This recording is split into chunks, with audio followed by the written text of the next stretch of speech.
유행가 좋아하세요? 유행가? 가요? 네, 전 좋아합니다. 저는요, 노래 하나를 부르면 한 3년 정도 불러요.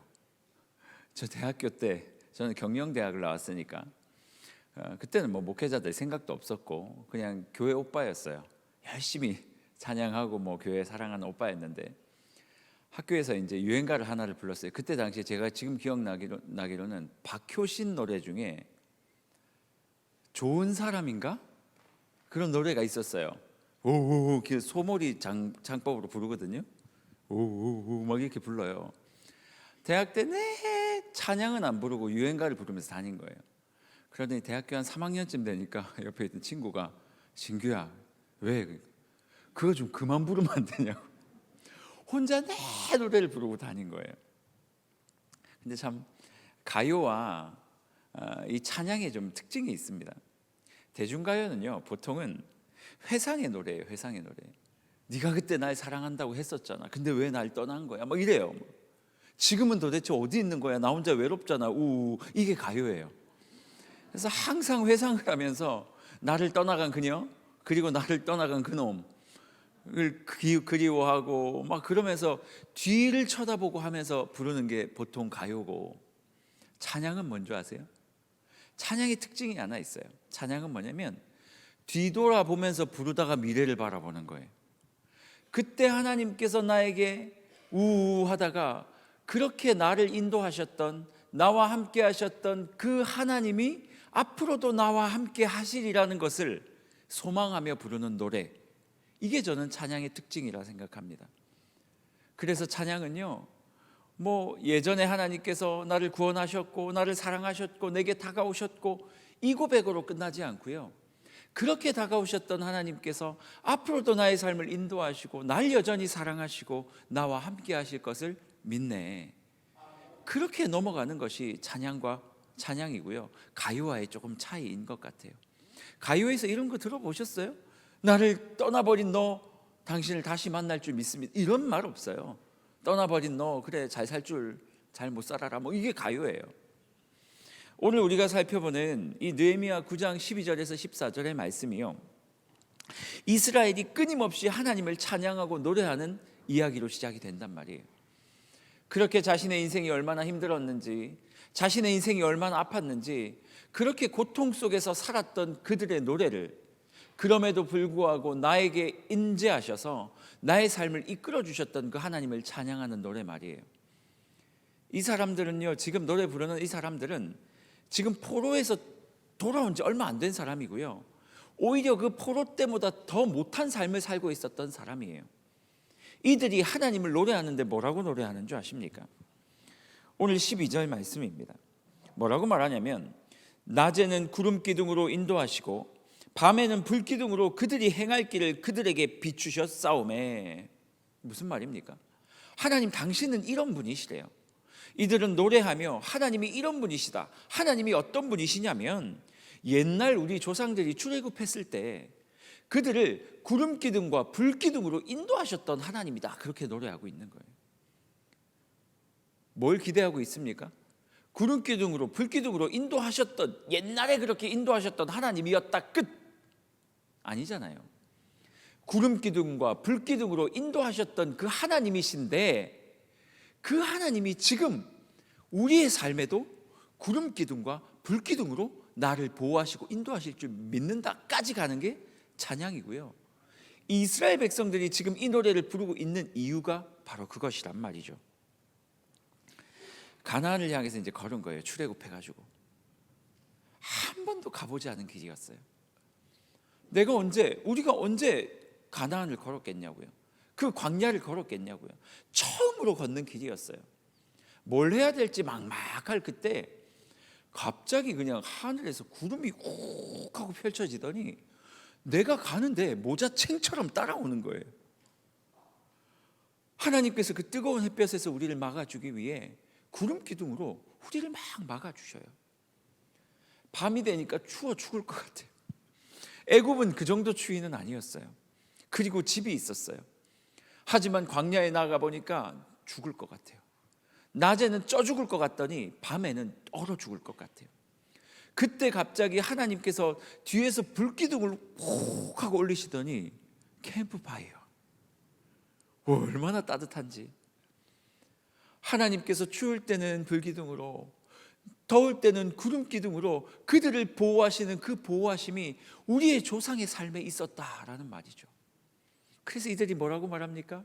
하나님, 그 하나님은 어떤 하나님이냐면 우리의 인생을 보호하시는 하나님이다. 내가 추우면 불기둥을 주시고, 내가 너무 더워 죽을 것 같으면 구름기둥을 보내주시는 그 하나님이 바로 나의 하나님이셨다라고 고백하고 있어요. 여러분, 이스라엘 백성들이 어떻게 살았는 줄 아세요? 이들의 두 가지 막막함이 있었어요. 첫 번째는 삶에서의 막막함, 추워 죽을 것 같은 삶, 더워 죽을 것 같은 삶. 두 번째는 어떤 막막함인 줄 아세요?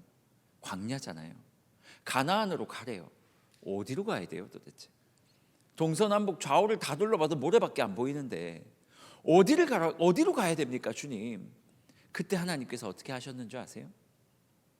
이들의 삶을 인도하기 시작해요. 어떤 방법으로요? 갑자기요, 이렇게 앉아 있는데 하나님께서 이 구름을요 하늘로 붕 띄우셨대요. 이제 출발한다 이 뜻이에요. 그럼 이스라엘 백성들이요 구름이 올라가는 것을 보면 텐트를 걷기 시작해요. 왜? 하나님이 출발한다는 신호니까. 그리고 그 구름이 가는 방향으로 이스라엘 백성들은 짐을 메고 배낭을 메고 따라가는 거예요. 그리고 갑자기 그 구름이 멈춰요. 그리고 구름이 낮게 이렇게 깔려요. 그러면 이스라엘 백성들은 그곳에 텐트를 치라고 하시나 보다. 그러고 다 거기에 텐트를 치고 잘 준비를 하는 거예요. 그리고 밤쯤 되면 그 구름 기둥이 싹 불기둥으로 바뀌는 거예요. 놀랍지 않습니까? 이 구름 기둥과 불기둥이 어디서 나왔는지 아세요? 이스라엘의 성막 위에서 나왔어요. 성막 위에서. 그런 생각해 본 적 있으셔요? 이스라엘의 성막 있죠, 성막. 그 성막 안에 보면 법궤가 있단 말이에요. 그 법궤 위에서 구름 기둥과 불 기둥이 올라왔다 성경은 말하고 있어요. 이스라엘이 암담했던 두 번째, 도대체 하나님 난 어디로 가야 됩니까? 난 뭐 하며 살아야 됩니까? 라는 이 질문 앞에 하나님이 뭘로 대답하셨는 줄 아세요? 구름 기둥과 불 기둥으로. 뭐라고 말하냐면 잔소리하지 말고 너 내가 어디로 가라 그러면 갈 수 있어? 부림로 18로 가라. 그럼 너 세순교회 찾아갈 수 있어? 못 찾아가죠. 내비게이션이 없는데 어떻게 찾아가요? 저는 요즘에도 평촌을 다닐 때 내비게이션을 켜고 다니거든요. 제가 분당에서 살 때 9년을 지났는데 아직도 몰라가지고요. 도대체 아무튼 대로는 아는데 조금만 구석으로 가면 어디로 가는지 몰라요. 엉뚱한 데 막 가고요. 평촌은 이제 온 지 몇 달 안 됐으니까 더 심해요. 막 가다 보면 엉뚱한 데가 나오고요. 옆에서 평촌 아무리 설명해줘도 잘 몰라요. 내비게이션 없으면 저 못 다니는 것처럼 이때 당시에 이 사람들에게 내비게이션이 없었잖아요. 그러니 가나안으로 가라. 가나안이 어딘데요? 하나님 너무 막막합니다. 모래밖에 보이지 않아요. 그때 하나님께서 내비게이션을 켜주시는 거죠. 앞으로 가라. 구름이 떠서 가는 대로 따라만 가면 되니까. 지금 이스라엘 백성들이 두 가지 노래를 하고 있는 거예요. 첫 번째는 내가 추워서 죽을 것 같을 때 불기둥, 더워 쪄 죽을 것 같은 때 구름 기둥으로 나를 보호하시고 인도하시고 나를 안아주시고 나를 평안하게 보호해 주시는 하나님이 우리의 하나님이시다. 그 하나님은 우리의 조상의 하나님이었는데 그 조상의 하나님이 나의 하나님이기 때문에 지금도 나의 삶을 하나님께서 보호하실 수 있다. 힘들 때, 어려울 때 하나님의 이름을 부르면 그 살아계신 하나님이 나를 보호하시고 나를 품어 안아주신다라는 그 확신을 가지고 노래하고 있는 거예요. 가요와 다른 점이 뭐라고요? 과거에 그렇게 하셨기 때문에 앞으로 나의 삶에도 동일하게 역사하실 거라는 믿음을 가지고 노래한 거예요. 두 번째 무슨 노래했다고요? 어디로 가야 할지 알지 못할 때, 갈 바를 알지 못할 때 하나님께서 뭘 해주셨다고요? 그들의 길을 구름 기둥으로 인도해 주셨다. 내가 언제 일어나야 될지도 모르겠는데 하나님께서 나의 컨디션까지 조절해 가시면서 구름 기둥을 띄우시고 앞으로, 옆으로, 뒤로는 아니겠죠. 이렇게 나의 삶을 인도해 가시더라. 지금 이제 바벨론에서 포로로 잡혀갔다가 이제 귀환한 이 백성들이 이 노래를 왜 부르겠냐고요. 하나님, 제 상황이 그렇다는 거예요. 먹을 게 없어요. 농사를 짓지 못했으니까. 가지고 온 돈도 없고 먹을 게 없고 아직 집도 짓지 않고 성벽만 짓고 성전만 지은 상태예요. 하나님, 배고프고 추워요. 그런데 똑같은 그의 조상이 하나님이었던 그분이 광야에서 먹여 살린 것을 보고 기억한 거예요. 아니, 에스라가 설명해 줄 때 들었겠죠. 그리고 그들이 앞으로 뭐 하며 살아가야 할지 모르겠어요. 성벽은 있는데 앞으로 뭐 해야 되지?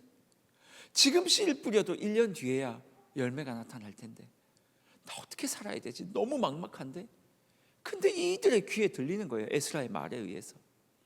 광야에 어떻게 살아야 할지 알지 못할 그때의 말이야. 하나님께서 그들의 삶이 어느 방향을 향해 가야 될지 말씀해 주셨어. 지금 너희의 그 막막함 가운데도 말씀해 주실 거야. 세 번째는요, 하나님께서 13절과 14절을 통해서 이렇게 말씀하세요. 13절 끝에 시내산에 강림하셔가지고요, 그들에게 규례와 율법과 율례와 계명을 그들에게 주셨다. 14절, 거룩한 안식일이 뭔지를 알려주시더니 그들에게 그것을 지킬 것을 명령하셨다. 이스라엘 백성이요, 열 재앙을 경험하고 하나님의 능력은 알았어요. 우와, 되게 힘세시고 능력 있는, 애굽에 있는 모든 신들을 한 방에 물리칠 수 있는 진짜 대단한 신이 우리 하나님이시고 능력은 알았어요. 힘은 알았어요. 그런데 그것 빼고는 하나님이 어떤 분인지 하나도 몰랐던 거예요. 하나님이 뭘 좋아하시는지, 나를 왜 부르셨는지, 나를 왜 살게 하시는지, 내가 뭐 하며 살아야 될지, 하나님이 나를 사랑한다 하는데 하나님의 사랑은 어떤 분인지 하나도 몰랐어요. 그래서 하나님께서 이스라엘 백성들을 시내산에 불러다 놓고 제일 먼저 하신 일이 뭔지 아세요? 출애굽 이후에 시내산까지 얼마 걸리지 않았어요. 제일 먼저 그들을 거기다 불러놓고 하신 게 모세 올라와, 그래서 십계명을 주신 거예요. 십계명만 주신 게 아니라 성막의 설교대도 주셨고요, 단순히 십계명만이 아니라 그 십계명에서 이야기하고 있는 하나님이 어떤 분인지를 그들에게 설명하기 시작했어요. 여러분, 십계명을 지키면 살고 어기면 죽는 계명으로 생각하시면 안 돼요. 십계명은요, 하나님이 우리를 올가매기 위해서 주신 게 아니에요. 하나님이 어떤 분인지를 가르쳐 준 거예요. 왜냐하면 너무 어색하니까. 힘 있는 건 알지만 내가 누군지 모르니까 십계명을 통해서 하나님 말씀하신 거예요. 나 말이야? 나는 말이야 이런 존재야. 그래서 여러분, 레위기를, 하나님의 율법책을 잘 읽어보면요, 하나님 자신이 누군지를 계속 설명하고 계세요. 나는 이웃의 것을 탐내는 자가 아니야. 나는 이웃을 사랑하는 자란다. 뭐 이 하나님의 계명이요, 전부 다 내가 어떤 존재인지를 설명하시고 나를 닮으라고 얘기하시는 거지, 이거 딱 해놓고 이 선 그어놓고 이거 못 지키면 넌 죽는 거야, 그게 하나님이 아니란 말이에요. 하나님은 그들에게 찾아가셔서 삶의 기준을 알려주셨어요. 세 번째로 하나님이 어떤 분이셨다고요? 우리의 삶의 기준을 알려주시는 분이 하나님이시다. 하나님을 닮아가라 명령하시며 너희의 기준이 무엇인지. 예전에 청년사역을 하는데 우리 아이들이 여기 있어가지고 학교에서 다 배울 테니까 한 청년이 외국에서 공부를 하고 들어온 거예요. 근데 들어와서 저와 이제 상담을 하는데 신앙이 거의 피폐해져 있는 상태. 그러더니 하는 말이, 목사님 왜 동성애를 반대하세요? 그래요. 그래서 내가, 넌 왜 찬성하니? 이 친구가요 외국에 나갔다가 유학하면서 이 머리가 바뀌어서 돌아온 거예요. 그래서 너는 한국에 있을 때는 어땠는데? 그러니까 막 얘기를 해요. 근데 왜 갑자기 그런 생각을 가진 거야? 했더니 기가 막혔어요. 제가 과학적으로 연구해 보니까 이렇던데요가 아니에요. 자기는 동성애자들은 다 괴물인 줄 알았대요. 막 괴물같이 생기고 막 무섭잖아요. 근데 자기가 유학을 갔는데 어느 날 너무 자기랑 친한, 너무 착하고 너무 순진하고 순수하고 너무 좋은 친구가 있었는데 그 친구가 어느 날 커밍아웃한 거예요. 야, 사실은 나 그래. 얘가 처음에는 충격, 두 번째는 다 괴물 같은 사람일 줄 알았는데 아닌 거예요. 자기랑 똑같이 생긴 거예요. 게다가 너무 착하고 좋은 친구였던 거예요. 그러니 이 아이와 친구와의 관계 때문에 그거를 괜찮다라고 생각하고 돌아온 거예요, 한국에. 이게 무슨 법적으로 말씀 안에서 이게 해석이 된 이게 아니고요. 내가 너무 사랑하고 좋아하는 친구가 그렇다고 하니까 그 친구는 나쁜 친구 아닌데, 좋은 친구인데, 그러면 그 친구가 하는 거 괜찮지 않아? 이렇게 간 거예요. 무슨 말입니까? 그 아이의, 그 청년이 가지고 있던 기준이 하나님의 말씀에 근거하거나 어떤 법적인 기준이 있었던 것이 아니라 사람과의 관계 때문에 자신이 가진 생각이 바뀌어버린 거예요. 우리가 살아가고 있는 시대가 이런 시대 아닙니까? 내 옆에 있는 사람이 하면 괜찮은 거죠. 뭐 그런 거 있잖아요. 무슨 내로남불, 내가 하면 로맨스. 더 이상 얘기하지 않겠습니다. 희한하죠? 내가 하면 로맨스고 남이면 그러래요. 기준이요, 완전히 사라져버린 시대가 된 거예요. 오늘 이스라엘 백성들이 하나님을 노래할 때 뭐라고 노래하냐면 하나님께서는 우리의 삶의 기준을 제시하시는 분이다. 그래서 하나님은 율법을 우리에게 주셨고 안식일을 주셨고 무엇이 옳은지 무엇이 그른지를 우리에게 설명하시는 분이 우리 하나님이셨다라고 노래하며 뭐라고 그 뒤에 가사를 붙였겠습니까? 여러분 같으면 그렇게 우리에게 율법을 주시고 하나님이 누구신지 어떻게 인생을 살아가야 하는지를 가르쳐 주셨던 하나님이 이제 앞으로도 우리의 삶에 기준을 제시해 주실 것입니다. 나는 그 기준대로 따라가겠습니다. 이걸 노래하고 있는 거예요. 나를 예전에 우리 조상을 보호했던 하나님이시니까 나도 보호해 주실 거고, 나의 조상이 어디로 가야 될지 길을 몰랐던 우리 조상의 길을 인도하신 하나님께서 나의 길을 인도하실 것이고, 어떻게 살아가야 하는 기준이 없었던 나의 조상에게 그 기준을 알려주신 하나님께서 지금 어떻게 살아야 할지 기준이 없는 나에게 기준을 제시해 주실 것이다. 그것을 노래하며 살았던 것이 이스라엘 백성이었단 말이에요. 사랑하는 여러분, 우리 시대에 기준이 있습니까? 여러분의 삶은 평안하십니까? 목적이 명확하십니까? 아니면 세상에서 말하는 대로 어떻게 살아가는지 모르는데 막 휩쓸려 살아가지는 않습니까? 우리 하나님께 그것을 위해 부르짖는 밤이 되었으면 좋겠어요. 혹시 기준이 흩어지진 않으셨어요? 사업하시는 분들 기준이 혹시 흩어지진 않았습니까? 주님을 위해 사업하겠다고 세상 사람들처럼 하지 않겠다고 결심을 하고 뛰쳐나갔지만 여기서 뛰쳐나간 건 회사예요. 회사를 뛰쳐나가 사업을 시작했지만 사람들 다 그렇게 하더라. 나라고 별 수가 있느냐? 혹시 그러면 기준을 잃어버리진 않았습니까? 우리 젊은이들, 여러분의 인생의 기준은 뭡니까? 하나님께서 주신 목적이 있어요? 목표가 있습니까? 혹시 그저 세상 친구들처럼 열심히 토플 공부하고 있진 않아요? 하나님께 물어야 돼요. 하나님은 나의 보호자라고 말씀하셨고 내 길을 인도하시는 분이라 말씀하셨고 내게 기준을 주시는 분이라 말씀하셨는데 이 세 가지 확신과 이 세 가지가 여러분에게 적용되고 있습니까? 보호한다고 했는데 힘들 때마다 세상 찾아가진 않습니까? 내 길을 인도하시겠다고 했는데 그 믿음이 없어 엉뚱한 길을 찾아 헤매고 있지는 않습니까? 나의 삶의 기준을 주시는 분이 하나님이시라 했는데 여러분의 삶을 이끌어가는 기준은 뭡니까? 혹시 욕심 아닙니까?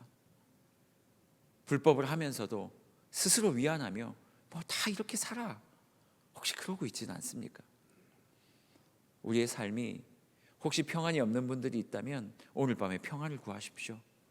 위로가 필요하신 분들, 하나님의 보호가 필요하신 분들은 보호를 구하시고요. 어디로 가야 할지 향방을 알지 못하겠다면 하나님께 나의 인생의 목적을 구하시고요.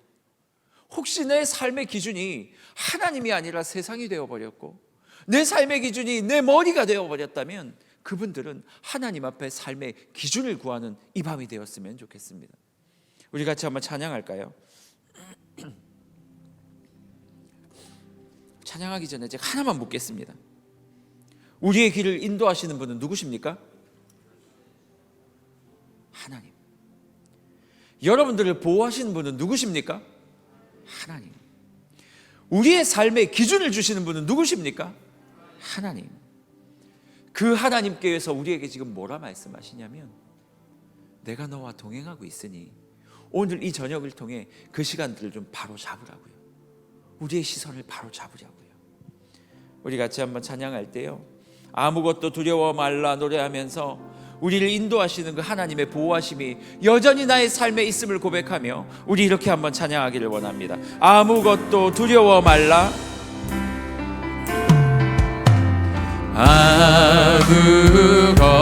아무것도 두려워 말라. 주 나의 하나님이 지켜주시네. 놀라지 마라. 겁내지 마라. 주님 나를 지켜주시네. 내 맘이 힘에 겨워, 내 맘이 힘에 겨워 지칠지라도 주님 나를 지켜주시네. 세상의 험한 풍파 몰아칠 때도 주님 나를 지켜주시네.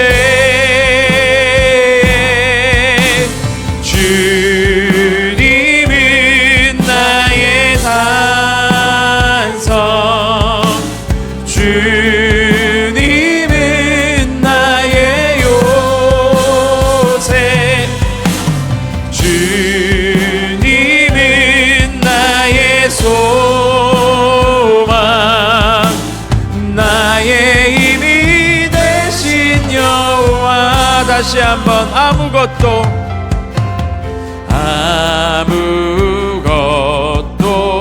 두려워. 주 나의 하나님이 지켜주시네. 놀라지 마라. 겁내지 마라. 겁내지 마라. 주님 나를 지켜주시네. 내 맘이 힘에 겨워 지칠지라도, 내 맘이 힘에 겨워 지칠지라도 주님 나를 지켜주시네.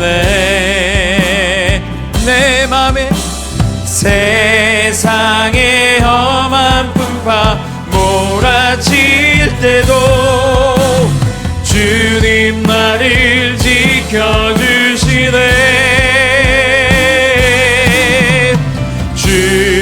주님은 나의 산성, 주님은 나의 요새,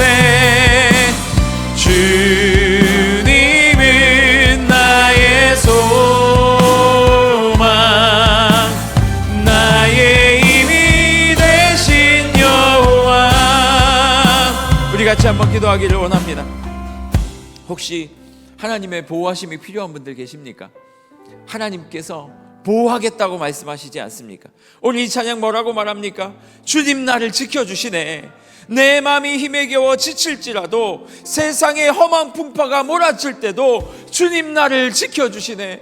주님 나의 가정을 지켜주시네. 주님 나의 자녀를 지켜주시네. 우리 주님 앞에 간절히 기도할 때 하나님이여, 우리가 노래했던 것처럼 우리의 보호자가 되어 주시옵소서. 나의 자녀들의 보호자가 되어 주시옵소서. 주 이름 찾고 기도합니다.